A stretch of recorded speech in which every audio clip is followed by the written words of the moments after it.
Selamat datang di Raja Ampat, saudara. Destinasi wisata bahari terindah ada di sini. Untuk menjaga keindahannya tentu saja ada banyak cara yang perlu dilakukan.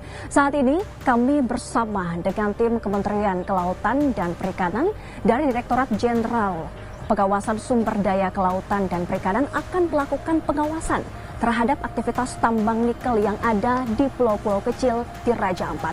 Seperti apa aktivitas yang akan dilakukan? Langsung saja kita berangkat.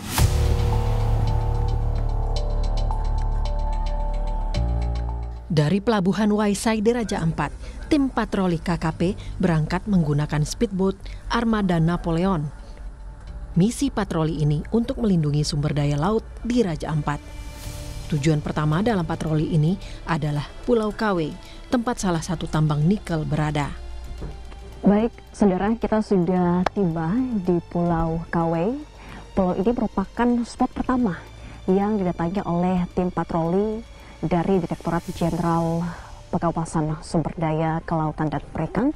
Tadi kita sudah melakukan perjalanan kurang lebih 3 jam lebih, di mana jarak dari Pulau Raja Ampat menuju pulau ini berjarak sekitar 60 mil. Kita akan lihat di dalam seperti apakah proses pertambangan nikel di pulau ini, apakah masih beroperasi dan bagaimana dampaknya terhadap garis pantai dari pulau ini. Mari kita cek langsung. Saat tiba di lokasi, tim KKP bergegas untuk memastikan bahwa semua kegiatan tambang nikel mematuhi regulasi yang berlaku. Ada 2 poin mungkin di sini yang akan menjadi perhatian.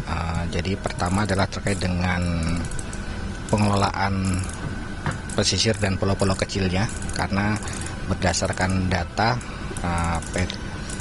Pulau Kawe ini kan di bawah 100 km persegi. Nah ini bagaimana ketentuan segala macam itu yang kami harus pastikan kembali terkait dengan operasional dari PT KSM.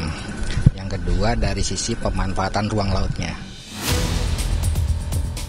Dalam patroli ini, tim tidak hanya memeriksa aktivitas tambang, tetapi fokus pada pemanfaatan ruang laut dan pulau-pulau kecil dengan melakukan penilaian terhadap dampak lingkungan dari kegiatan tambang, khususnya di pesisir garis pantai.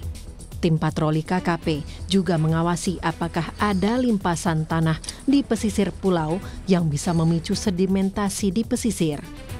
Adanya sedimentasi ini berpotensi merusak karang dan ekosistem perairan. Proses menyelam pun dilakukan untuk memonitoring langsung kondisi ekosistem di pesisir pulau. Kami masih menunggu hasil patroli di hari pertama pengawasan. Namun, kami akan mengajak Anda melihat lebih dekat kondisi tambang nikel yang menurut informasi sudah 6 bulan terakhir tambang ini tidak beroperasi. Namun, izin tambang di pesisir Pulau Kawe tersebut kini sedang diurus kembali di Kementerian ESDM. Di balik bekas tambang nikel di Pulau Kawe ini, ada pantai pasir putih yang indah, dengan deburan ombak yang menenangkan hati, hingga pemandangan hangat matahari terbenam.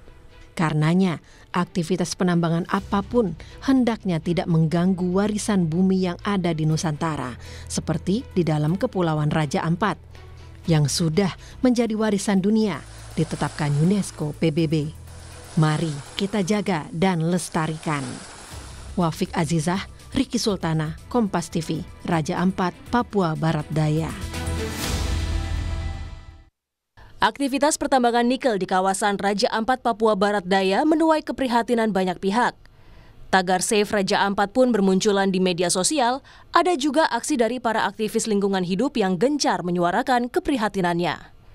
Di antaranya juga ada dari kalangan musisi yang berharap dengan adanya kampanye itu dapat menjadi perhatian pemerintah.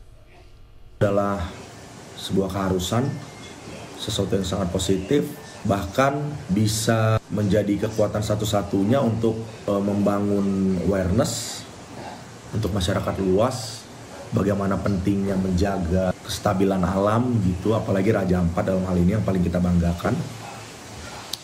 Dan juga menjadi sangat powerful untuk merekomendasi untuk pemerintah mengambil langkah-langkah yang tepat, mengambil kebijakan-kebijakan yang tepat mengenai apa urgensi yang harus dilakukan gitu. Sementara dari pihak pemerintah, Menteri Lingkungan Hidup Hanif Faisal Nurrofik pun telah menyampaikan akan meninjau kembali izin dari 4 perusahaan tambang yang berpotensi merusak keanekaragaman hayati di Raja Ampat, Provinsi Papua Barat Daya. Sorotan terhadap 4 perusahaan yang diduga terlibat dalam persoalan pertambangan nikel di kawasan Raja Ampat ini pun disampaikan Wakil Ketua Komisi 12 Sugeng Suparwoto. Ia pun menyampaikan bahwa Menteri ESDM Bahlil Lahadalia semestinya mengunjungi ke 4 perusahaan tambang berpotensi merusak, bukan ke lokasi tambang yang melakukan pelanggaran minor. Nah, menjadi kontroversi kenapa? Karena kemarin Kementerian Menteri SDM dengan tim yang dikunjungi justru PT GEK tadi, padahal yang diprotes adalah keempat perusahaan ini. Keempat PT ini dengan berbagai penyimpangan catatannya, seperti pernah di tahun 2008 misalnya Angkatan Laut sempat menahan ada karena sudah mulai beroperasi mengirimkan nikel ke luar negeri, yakni padahal di sana telah dihentikan operasinya tahun 2008. Sebelumnya, Menteri SDM Bahlil Lahadalia meninjau langsung tambang nikel PT GAK Nikel di Pulau GAK, Kabupaten Raja Ampat. Bahlil bilang tidak ada pencemaran lingkungan pada tahun ini karena proses produksi tambang terjadi tahun 2024, namun pemerintah akan melakukan evaluasi menyeluruh terkait izin tambang di Pulau GAK, Raja Ampat. Tim Liputan, Kompas TV.